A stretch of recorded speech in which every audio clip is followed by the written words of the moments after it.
संकेश्वर बांदा राष्ट्रीय महामार्ग 548H वर 1 जूनपासून प्रस्तावित टोल वसुली तात्काळ रद्द करावी अशी मागणी बहुजन मुक्त पार्टीच्या वतीने करण्यात आली। याबाबतचे निवेदन आजरा तहसीलदारांना देण्यात आले। निवेदनात म्हटले आहे की संबंधित महामार्ग अरुंद, अपूर्ण आणि अनेक ठिकाणी निकृष्ट दर्जाचा असून राष्ट्रीय महामार्गाला आवश्यक असणाऱ्या सुविधा अद्याप उपलब्ध नाहीत।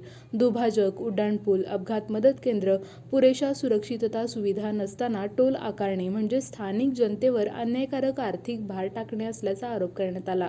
टोलमुळे गडिंग्लज, आजरा, आंबोली, सावंतवाडी परिसरातील नागरिक, रिक्षा, टेम्पो चालक आणि व्यावसायिक वाहनधारकांना मोठा फटका बसणार असल्याचेही निवेदनात नमूद करण्यात आले आहे।